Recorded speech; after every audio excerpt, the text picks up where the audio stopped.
And for those who are joining us, I'll put the program in the chat.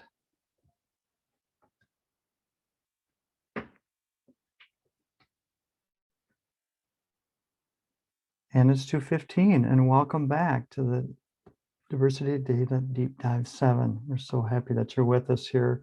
And I have the pleasure of introducing Dr. Lee, who is a distinguished McKnight University professor with the Department of Psychology. And he'll be sharing information regarding the 2020 COVID-19 wellness study designed by Dr. Lee and his colleagues. So welcome, Dr. Lee. And if you'd like to share your slides, great. It'd be great to do it now. Okay, I'm just gonna, get this started. Great. Am I ready to go? Ready to go. Okay. Well, thank you for having me present today on behalf of our research team. The project, the COVID-19 Wellness Study, was developed by myself along with my collaborator, Rich Douglass, who's an assistant professor in our department, and two of our graduate students, Vanessa Anyanso and Victoria Wee.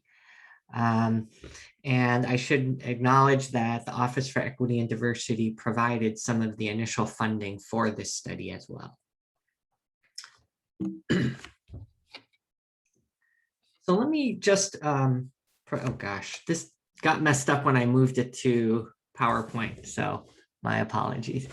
But the COVID-19 wellness study is actually a mixed method longitudinal study. And thus far, we've collected 6 waves of data. And I tried to put out on this timeline here the dates we have collected the data, as well as some key events and benchmarks, so you can kind of see what was going on as we were collecting data. And that's going to be important as I present this project to you today. First of all, we began data collection in April 2020, about a month after the university decided to move to distance learning. And during this period of time, there was already news accounts about anti-Asian violence happening both here in the Twin Cities and nationally. We then went and collected our second wave of data during the last week of school and the start of the final exam period. And then collected a third wave of data. We intended to collect a third wave of data a month into the summer to see if there were changes for our respondents once summer rolled around. Just before we launched our survey, the day after Memorial Day, George Floyd was murdered. And so we quickly adjusted our survey in order to account for that event. And then we ended up having to make similar adjustments for each of the subsequent 4th, 5th, and 6th waves of data collection because there continually have been racial violence in our state and in our nation. And so that is going to be reflected in the way in which we collected this data. But what is the COVID wellness study and data, you might be wondering?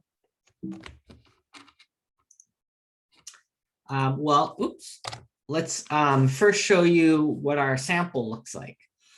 And so you can see here that in wave 1, we had 565 participants from the University of Minnesota across colleges, departments, and other units.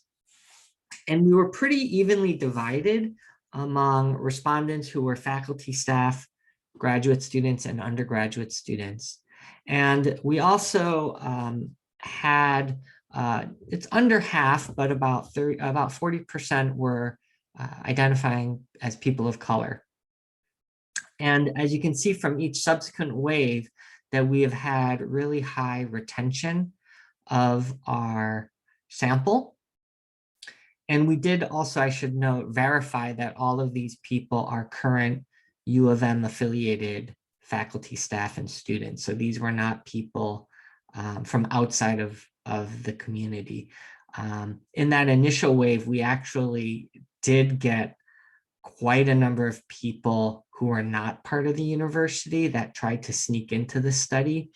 And we discovered, in fact, that people had posted our links onto Reddit as one example, as a way to receive compensation for doing the study. So as people know, social media advertising of studies now has increased the number of scammers and bots that are now people are now utilizing to monetize research. And it's actually led our lab in particular to largely shy away from any type of social media advertising for survey studies. But so the 565 is our starting number in wave 1. And we just literally completed our last wave of data collection, wave 6, on Monday. Monday was our final day of data collection for wave 6, which took place during the trial of Derek Chauvin. So now what is our study? What is it exactly about? Well, when the pandemic came to this country and as the university was shutting down, my lab, like most labs, we were kind of at a standstill in terms of what to do. We had existing projects that we were working on, but we were all deeply affected by the shutdown and concerns around the pandemic. Also, because my lab focuses on ethnic and racial minority mental health issues, we had a particular concern around the way in which the pandemic had become racialized, especially during the Trump administration, and the anti-Asian violence that was occurring as a result. So we were wondering, like, how can we study this? How can we try to do something during this period of time? And because we weren't concerned about doing anything in person, we were thinking about what could we do online, but in a way that we felt would be feasible. And as most of you know, psychology research, like many social scientists, rely heavily on undergraduate students for data collection. And that's not been a typical strategy in my lab. But we did realize, like, the university community is a community that's largely understudied when you think beyond undergraduate students. So we know actually very little about how faculty and staff and even graduate students, how they respond to life stressors. And so in a way, we saw the university as a microcosm of a segment of society that we could study to understand how the pandemic is affecting people, both in terms of their education, as well as their work-life balance, childcare, and mental health and physical health. And we were particularly interested in communities of color here on campus. So to do this project, we were really entering new territory. We didn't know anything about the pandemic. We were not sure how people were responding to the stay-at-home order that Governor Walz had issued. And so we decided for our initial survey that we would employ a qualitative approach to just simply find out directly from individuals how they were affected by the pandemic.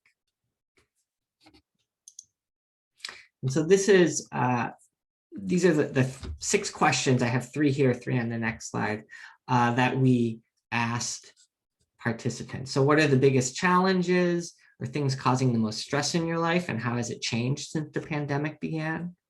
What steps are you taking to maintain or protect your mental health during this time? What are the coping strategies that you're using, and how has that changed? And then how has the pandemic affected your work and school performance? What does your work-school routine look like right now? We also asked about their thoughts and feelings around social distancing. So this is now a year out, but as you may recall, when it first occurred and we were mandated to engage in social distancing, there was a lot of ambivalence around that, and people were unclear about what it meant and how, whether it applied to family or was it only out in public versus in the home, etc. So we wanted to know about social distancing practices. We also wanted to know if the university and departments and supervisors and faculty were being supportive of employees. And then finally, we asked this open-ended question about experiences related to discrimination stemming from the pandemic, including, for example, whether or not this was affecting your well-being and decision-making, such as whether or not you were comfortable or not wearing a face mask. So those were the 6 qualitative open-ended questions that we asked in that initial wave, along with a number of demographic questions, and just very few, in fact, 5 quantitative rating scales were the only things that we asked. In the subsequent survey waves, the study evolved quite a bit. After that first wave of data collection, it slowly started to dawn on us and settle in with the country as a whole that this was a pandemic that was not ending anytime soon. It was also clear that there were mixed feelings around how the federal, state, and university were handling the pandemic and responding to it. And there was also varied responses by the public in terms of pandemic orders. And increasingly, while the pandemic is first and foremost thought of as a disease, we also realize that the pandemic was affecting one's mental health and well-being as well, that there was a psychology surrounding the pandemic. And then as the pandemic has continued, we have seen how anti-Asian racism has continued to compound the situation. And we've noticed how there are persistent racial disparities that have been exacerbated by COVID-19. And so all of this has informed the way in which the surveys in subsequent waves have evolved. And so some of the adjustments we've made is, one, we realized we needed to be more nimble and responsive to current events. For example, I gave with George Floyd's death, we had to suddenly adapt our survey to include questions around not only his death, but also the stress that accompanied it and the social unrest that followed. Similarly, when news of the vaccine development happened and the rollout began, we added questions around the vaccination rollout. And most recently, we've added questions around the idea of brain fog as subjectively reported by participants. So we didn't measure brain fog objectively, but rather had survey questions that people could answer. And so what happened in this project was we began as a qualitative descriptive inquiry into how people are responding to the pandemic, and we have shifted to a largely quantitative survey approach over these 6 waves. We also realized that we couldn't approach this project as we would typically as psychologists.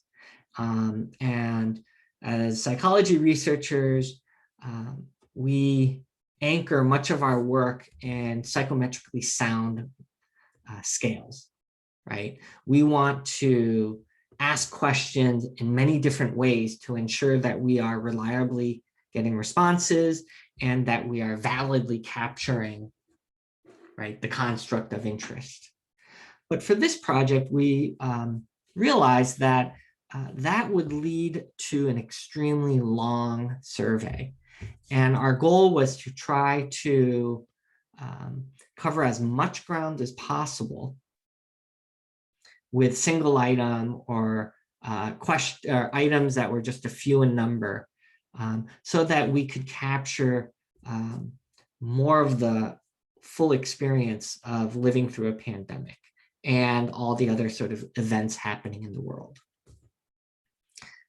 Over time, we also realized that this survey could be used as a way to teach undergraduate students about the pandemic and how to do research on the pandemic.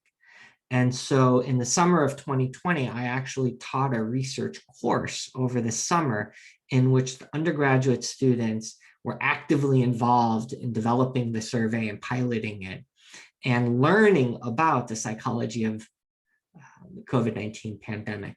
And I've continued to include that aspect in my fall and spring lab with undergrads. And that's actually been a really invaluable aspect to this project, was that I wanted it to be educational opportunity for students as well, rather than it being solely an intellectual endeavor for myself and my graduate students. So this is what the survey looks like. We asked questions around COVID-19 in all 6 waves. In the first 3 waves, we included the same qualitative questions, and then we gradually converted those questions into quantitative items that we asked in subsequent waves, and then expanded on them to include other things, such as down here, you can see we started to ask more questions around one's literacy or health literacy around COVID-19 and the vaccine, as well as COVID related behaviors that would be considered preventive or risk behaviors over time. We then increased the number of questions we asked around physical and mental health and well-being across all waves, and questions around people's concerns with discrimination, both that they were concerned about experiencing, as well as their concerns about what others might experience. And finally, you can see down here, we began to ask questions that were directly relevant to the racism that was happening in our city, state, and country. And so George Floyd's death, the presidential election, and ongoing Black Lives Matter activism. And then in this last wave, we launched it right before the Derek Chauvin trial began. This is shortly after the mass shooting in Atlanta, and killing in Atlanta, where 6 Asian American women were murdered. And also we wanted to ask questions around how the university community would want to try to dismantle structural racism on campus. Now, as the Chauvin trial was underway, of course, Dante Wright was murdered by the police in Brooklyn Center. And so we don't have any questions around Dante Wright's murder and the subsequent protests. However, we do have some people who responded pre and others who responded post. And also, we had a problem with the rollout of our survey, where there were about 125 individuals in our sample who received an early draft of our survey that they completed. And we realized it wasn't the final draft. And this was within the first 2 hours of the study being launched. And so we paused that, corrected it, but then we went back to those first 125 people and we asked if they'd be willing to complete a second survey. And the reason that's relevant is because for those 125 who completed the earlier version, half of them then completed the corrected version prior to Dante Wright's death, and the other half completed it after Dante Wright's death. And so we actually now, by accident, can look at the baseline mental health, for example, of that group, and then look at whether that baseline changes a few days later for the group that completed it before his death, compare that to those who completed the survey after his death. So there's some, just by happenstance, we have some things built into our survey that allow us to look at the data in that way. So what I'll talk about today is the preliminary findings using wave 1 to 4. This includes 2 graduate student-led projects that are currently in progress using wave 2 and 3. The first is looking at the effects of perceived seriousness of the COVID-19 pandemic on mental health. And the second is effects of racial stress from George Floyd's death and the social unrest that followed on mental health. Also ongoing that I'm not going to talk about today is the qualitative coding from wave 1. We also have yet to download and clean waves 5 and 6. So the results I'll be reporting on today involve wave 1 to 4 using just the quantitative measures. Oh, I should back up a second. One of the things I forgot to mention was when we administered wave 1 and the 6 qualitative questions, while we didn't qualitatively code it using any type of thematic analysis, for example, we did run through people's responses, and that is what informed wave 2 and subsequent waves. So I just wanted to point that out as well. So now I'm going to just run straight into the results that we have for you. So what we did with all the data that I'm presenting today is we examined if there were differences in their reports by time, as well as by affiliation. That is, were the respondents students, staff, or faculty, and then also by race. And for race, we didn't have enough to differentiate different groups. So we are comparing white and people of color for race. The majority, the major racial group within the people of color sample are Asian American. So on this question, how serious is the COVID-19 pandemic, rated not at all to extremely serious? One consistent finding that we had was that students perceived the pandemic less seriously than staff and faculty.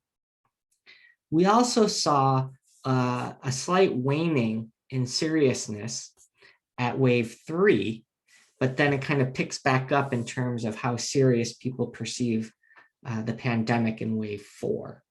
And again, just recall wave 3 was data collected in June, which is right after George Floyd's death, but it's also the start of summer and warmer weather. And so here you can just see it plotted out, where you can see that students generally are reporting same sort of pattern, but you can see that they're rating the seriousness of the pandemic lower than staff and faculty. Okay. We then asked 3 questions about how satisfied were participants with the University of Minnesota response to the pandemic, the Minnesota state response to the pandemic, and the US federal government response to the pandemic.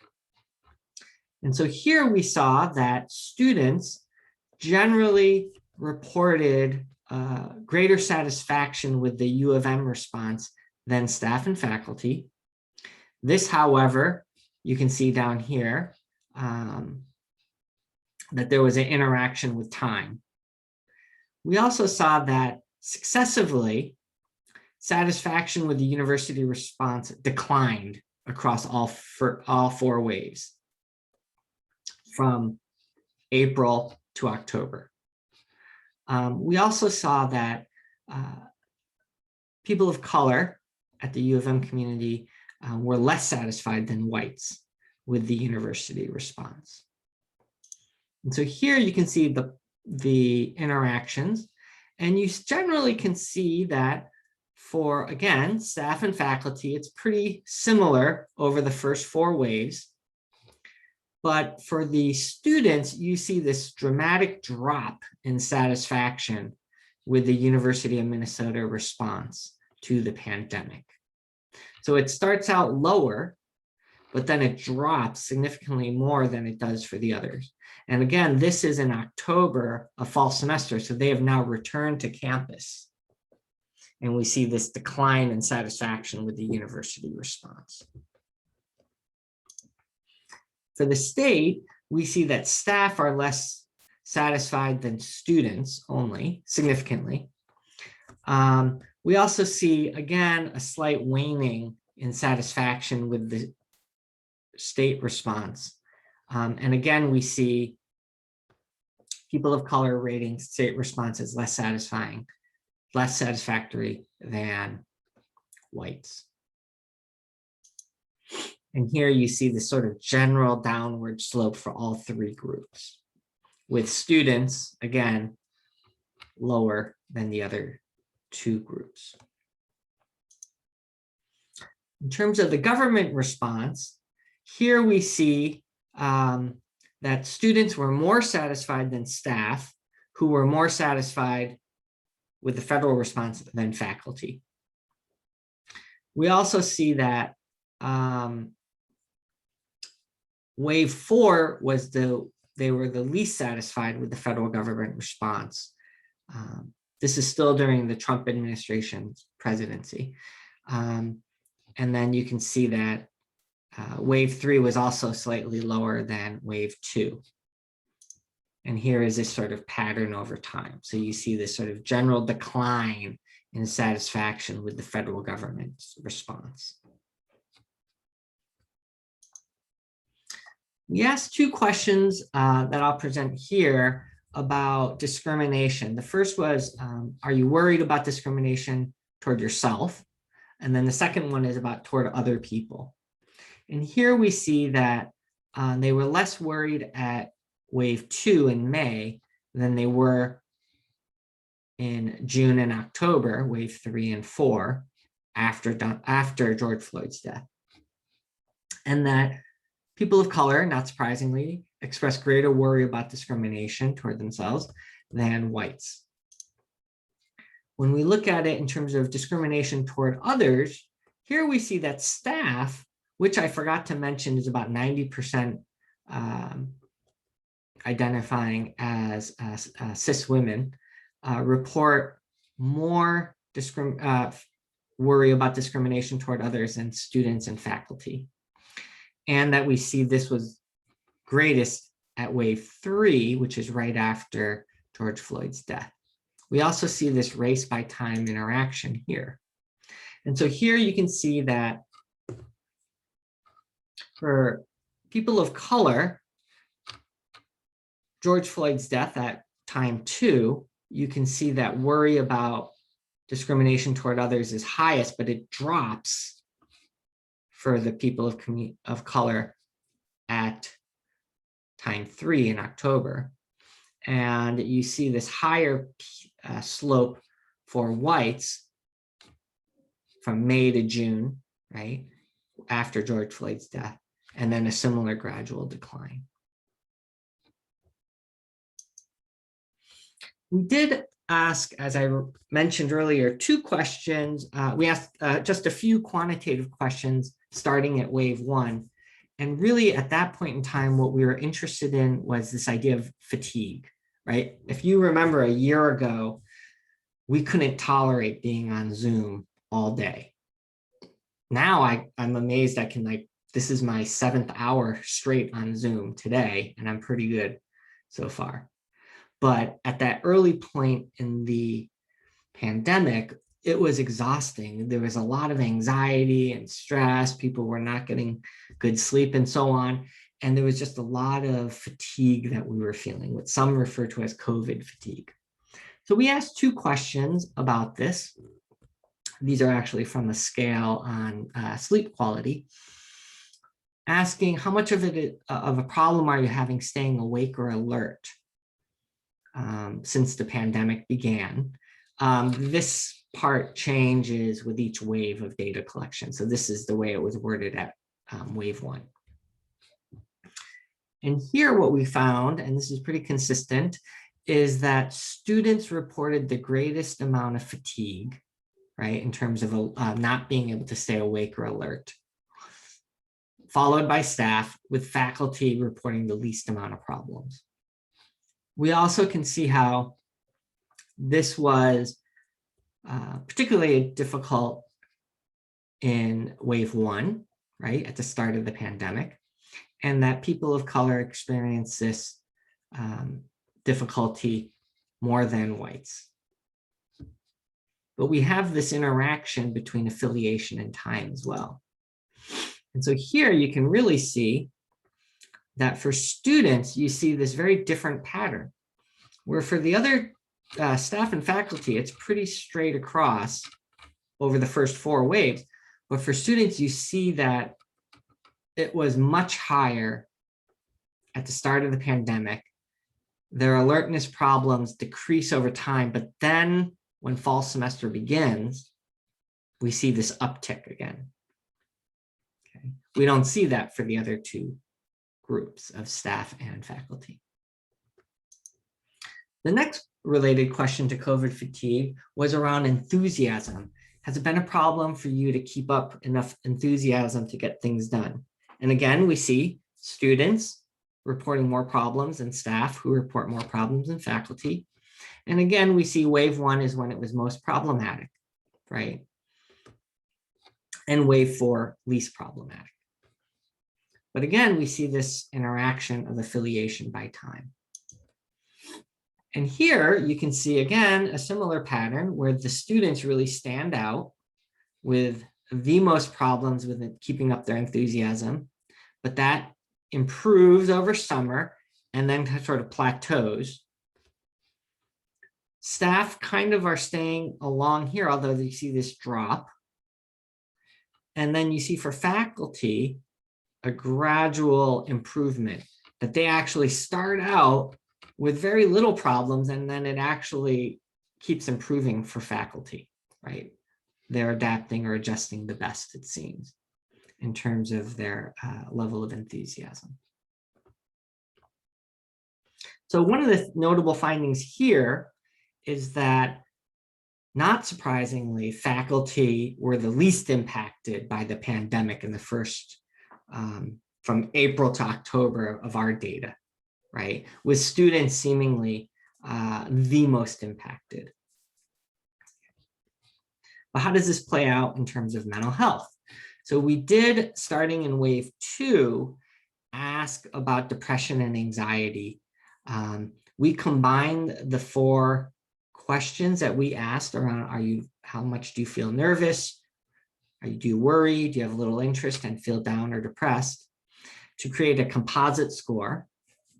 One of the things that people might wonder is maybe a portion of the sample have already had a lot of mental health challenges or problems prior to the pandemic. I'll say up front now, and you'll see later, that all the scores are elevated compared to standardized pre-pandemic scores on anxiety and depression. But here again, we see students reporting more difficulties with anxiety and depression compared to staff, who in turn report more than faculty. So again, we see faculty least impacted in terms of their mental health by the pandemic. We also see, not surprising, after George Floyd's death, anxiety and depression scores are higher than it is prior to and after, right? 4 months after his death. And we see these interactions that I'll just show next. So here we can see that for students, okay, from May to June to October, their levels of anxiety and depression remain high. Okay. The pre-pandemic score of 2.5 is sort of the average of what most people would score using national data. And here you see that for staff, you see this rise right after George Floyd's death, and then a return back to their earlier state. And for faculty, though, you kind of see it sort of remains level with somewhat of a drop by fall. Okay, so again, faculty far less affected in terms of their mental health.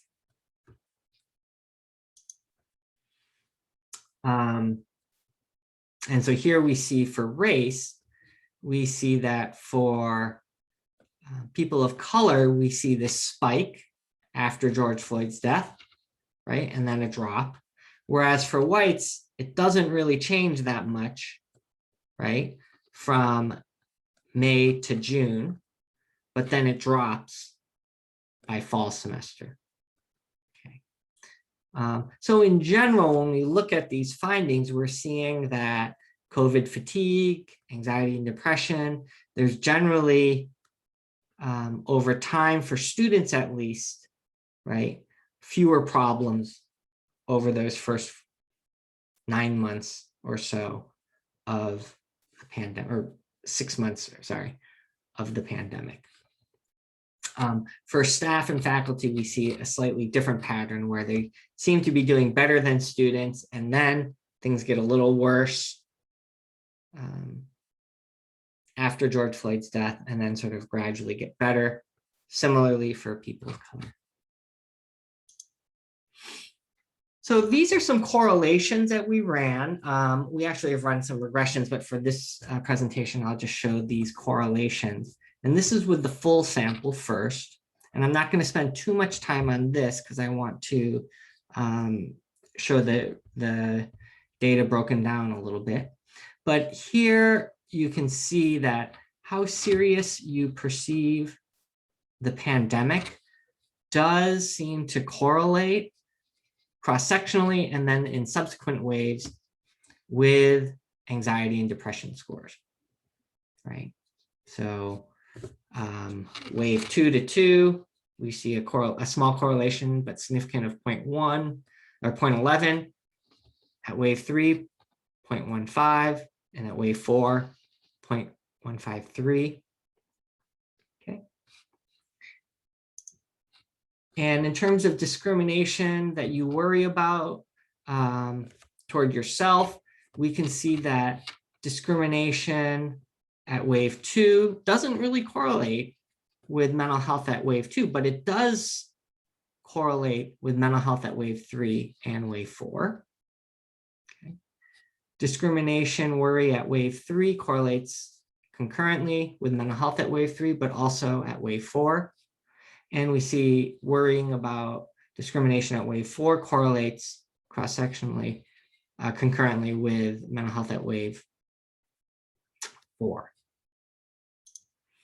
In terms of how this looks in terms of your worries about other people, we see that overall, in general, right, these are higher correlations, and worrying about others being discriminated correlates with mental health at each wave and subsequent waves. We did in wave 4 differentiate. So not only do we ask, are you worried about discrimination toward others? We also ask, are you worried about discrimination toward Asian Americans and toward Black Americans? And again, you see, similar to just do you worry in general about others, we see that that also relates to anxiety and depression scores. But when you break up the data by race and we compare correlations for whites versus POC, we see some different patterns. For example, for whites, how much they rate the seriousness of the pandemic does correlate with mental health. Okay. And it even over time. So wave 1 predicts mental health at wave 2. Wave 2 predicts mental health at wave 3. None of these are significant for people of color. In other words, for people of color on the University of Minnesota campus, how serious the pandemic is rated is unrelated to their mental health. Why would be a question for discussion that we could have. But it is consistent, right? As opposed to here. Here's another differential pattern. Here we see worrying about discrimination for whites, worrying about it toward themselves, is unrelated to mental health, except at wave 4, you see this significance here. But for people of color, we can see how worrying about discrimination, right, concurrently relates to anxiety and depression scores at each wave and in subsequent waves, right? So wave 2 also correlates with mental health in wave 3 and wave 4. Worrying about discrimination at wave 3 also correlates with mental health at wave 4. So we see a very different pattern here. This one, unlike this one here, this finding, this pattern difference is as you might expect. Why whites suddenly see this correlation here, I don't know. But this is sort of the pattern we see. And then here we see another interesting pattern where discrimination toward others. Here we see much more consistent correlations for both whites and people of color. Here we see how worry about discrimination toward other relates to anxiety and depression concurrently, right? Similarly, worrying about discrimination toward Asians and Blacks, right, relate to mental health. And we see that same pattern for people of color on the University of Minnesota campus. Finally, we did, as I mentioned, adjust our survey with each wave to current events. So we initially intended to launch our wave 3 data on Memorial Day, and then news broke of George Floyd's murder, and we quickly added these 2 open-ended questions. One is about his death and the protests and civil unrest that followed and how people are affected by it. And then we asked, what kind of conversations were you having about the police killing of George Floyd? And here, my graduate student, Vanessa, hypothesized that people who reported more racial distress would report worse mental health and sleep, that people of color would report worse outcomes, that the relationship between distress and these outcomes of mental health and sleep would be stronger for individuals who reported more interpersonal conflict in those communications they had with family and friends, and that the relationships would be stronger for participants of color, taking into account the earlier wave of mental health and sleep reports. So we're controlling for wave 2 reports. And here what we found was that people who did report more racial distress, this was qualitatively coded and quantified, that group had worse PHQ, anxiety, depression scores, had worse sleep and worse daytime dysfunction. We also found that participants of color reported worse daytime dysfunction, but not necessarily worse anxiety, depression, or sleep. And that there was this moderation effect of interpersonal conflict in the communications that they were having. However, we found, contrary to hypothesis, that actually individuals who reported more conflict in conversations with family and friends reported better mental health than those without conflict.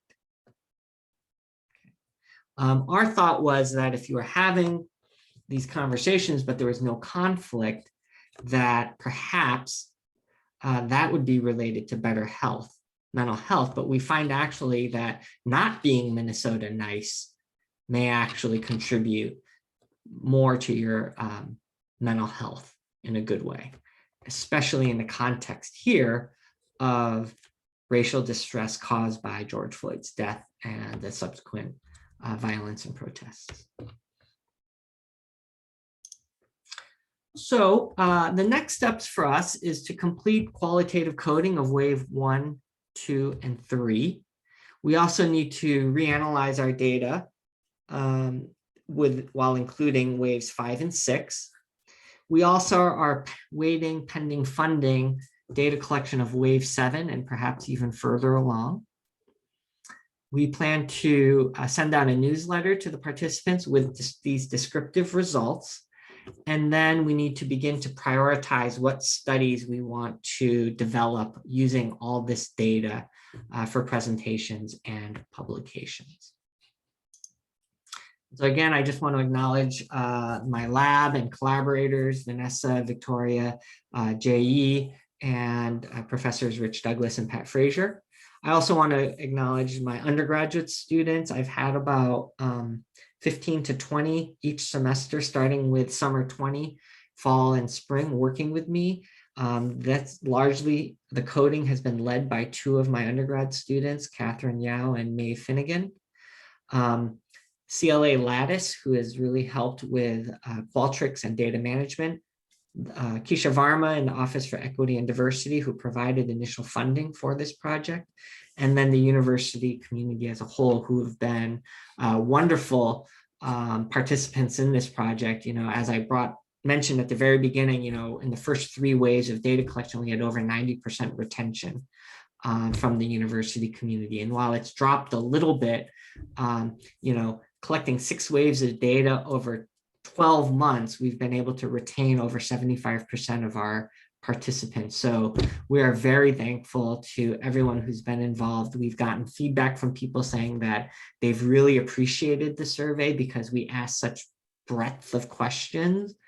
And so it's not like a redundancy of getting like 15 questions all about one thing over and over again. So we're really trying to capture the totality of experiences people are having during the pandemic. Thank you. Thank you, Dr. Lee. Really appreciate that. What a deep learning experience here. And just a couple thoughts initially is I just really appreciate the empathetic nature of the study and how some of the language was being used. The term that I think you only might have used it once, but brain fog is one specific example of something that wasn't really in my day-to-day lexicon until COVID-19 came through. And then also the invitation to have your undergraduate studies involved. What a fantastic learning opportunity for those folks. We do have a question from Amy, our social science librarian, that wrote in the chat here and I was thinking about this bot challenge as well. And she writes, you know, thanks for sharing that Reddit example. What do you do to prevent bots, etc.? What does this process look like? Yeah, you know, when we initially sent out the survey, we sent out an open link because we were rushing and we actually didn't lock it so that you had to sign in with like your UMN ID. And we knew there was something wrong when the numbers we were getting. At one point, I think we had over 800 respondents. And we then realized like some people were not using their UMN email, which they were supposed to, in order to receive compensation. And that's when we started to go back. And then we suddenly saw people with, you know, some cases where it had the exact same IP address, or we could see that their responses to the open-ended questions were just one word that had nothing to do with the question being asked. Like the answer was yes, right? Happy, And so that's when we realized we have a problem. And we actually had to go to IRB and consult with them, like, is it okay that we not compensate these people? And they violated the consent, which says, that you have to be University of Minnesota related, et cetera. And so we didn't get any complaints from people. But it also so happened that I don't know why I Google searched the survey. Oh, no, I was looking for something about my graduate student, and I Google searched their name. And that's how I discovered that it had been posted on Reddit, because her name was the contact. And there was this long thread about the study. And that's when I realized, like, oh, so there are a number of protocols that researchers have developed to try to stop bots, etc. But the bots are getting smarter. And people are able to change IP addresses. And so I've just really shied away from it. And quite honestly, I really distrust findings now when I see that surveys were collected anonymously using social media recruitment strategies. And I've heard also of cases where even when you do a Zoom call to collect data, there are bots that are even trained now to mimic being on a Zoom call, where they'll do it without the video on, and they'll just you'll hear like random sounds to make it appear as if they're really someone there. So I don't know what the best solution is. My solution is just to avoid it. Yeah, that's a great question, Amy.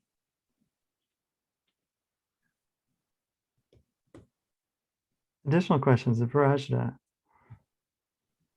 Thank you, Rich. That was a fascinating study, and just, so many conclusions that I think we hadn't necessarily considered. Was there something of surprise to you when, and the team that came up? And then I wonder if this has been, does our campus know about this outside of this instance? I mean, yeah, so we have been interviewed by the Minnesota Daily, and we have done a couple of presentations. I presented some of the qualitative responses from wave 1 to the Board of Regents. We also have presented to the graduate school's office, the dean's office, and to some staff in CLA who had requested the data to be presented. This is actually the first time that we've presented data that's actually involved more data analysis and using multiple waves of data. It was also, to be quite honest, a big learning curve for my lab and my graduate students, because they were developing the survey with me, and then they were the ones putting it into Qualtrics, and they were learning how to do Qualtrics, under a tremendous amount of stress of the first 2 months of that semester when the pandemic hit. And so we did make some errors, and we did have some hiccups, and which has required far more data cleaning than we initially would have anticipated. And that's where Lattice has been really great, because Alicia Moore has been really helpful more recently in helping us work through and manage that aspect. So we are just now really at a point where we feel like we can provide some presentations and provide this information back to the community. One trick, though, as a researcher, is we didn't originally anticipate that we'd be collecting 6 waves of data. Now we're continually collecting data. And as you know, if you give back the findings to the community, does that impact how they will then respond to subsequent waves of data collection? But, again, that's a trade-off that you just have to accept and continue to do. In terms of surprise findings, well, I mentioned earlier that we made this mistake with our Wave 6 data collection. And even though it was a mistake, it actually weirdly opened up an opportunity to study the impact of Daunte Wright's murder on the university community. That's to be analyzed. I also think it's interesting that you see some differences in how whites and people of color on campus are responding, and how there are some correlations for whites, but not for people of color, and vice versa. We have a ton of other questions that we've just not analyzed yet. We have a lot of questions around social relationships, social distancing practices, risk-taking behaviors. For example, one thing I didn't present here is that consistently students were much more willing to engage in high-risk behaviors during COVID-19, during the pandemic, compared to staff and faculty. More willing to do all the things that we see on campus, more willing to be out in public in large groups, go to parties, hang out in each other's rooms, etc. So those aren't surprising. It's just that we have a lot of data. The last 2 waves of data we've collected include questions around brain fog, because we see that as something where people are just like, I can't make any more decisions. I can't even think of the right words when I'm in a meeting, just, that type of stuff. So we're really just trying to be as nimble and adaptive with each wave. I was going to ask, with your team of undergrads who are experiencing this too for themselves, what's the special magic sauce in working with the team? But it sounds like your empathy and using various resources help support them through that process as well. Yeah, I think a lot of the students it's made this a more meaningful experience to go through a pandemic, and us also concurrently learn more about how it's impacting them, right? Yeah, so they've been really good in terms of making suggestions on things that we should include, and different ways that we can ask questions. I think it's really made them feel like they're actively involved in the project. Yeah.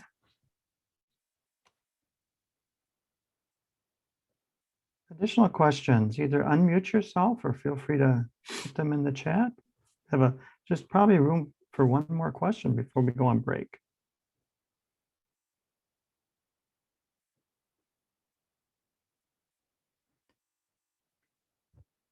I have one, if I want to make sure everyone has an opportunity. Just Go ahead, Emilius. Just and thanks, Rich, for this survey and my gift card from my frequent gift cards from Amazon. I'm not supposed to know that. No, just joking. Yeah. I was the one who said he wasn't happy with the federal response. That was me.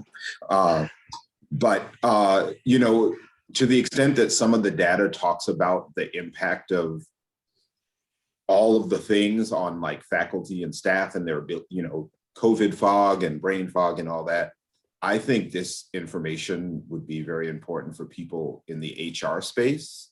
Mm-hmm. All of us who are staff or faculty, we get these emails about be thoughtful about your staff and here are resources, but I think you have some data about, this is how it really impacts people. So, in some of those emails, I think it's like, oh, we should do it because it's the right thing to do, but we don't really have a sense of how people are really impacted by everything we've been going through since March, whether COVID or the murder of George Floyd, or, the violence against, those who are Asian. And so I think HR folks would find this useful. Yeah. That's a great comment, Emilius. Thank you. Well, first, thanks for participating. And second, thanks for the question. We actually did approach HR, and we're originally going to try to have them send out the survey as a way to draw more participation. But we ended up emailing every single department chair or unit director, and then the dean's offices of all the colleges to distribute the survey. We originally were trying to survey only 100 faculty, 100 staff, and 100 students. And then we ended up with 565, and we just stopped it at that point because we actually didn't have any more money initially. And so that was our main concern, was like, oh no, we actually have gone over our number, but we can't, there's so many people who want to participate.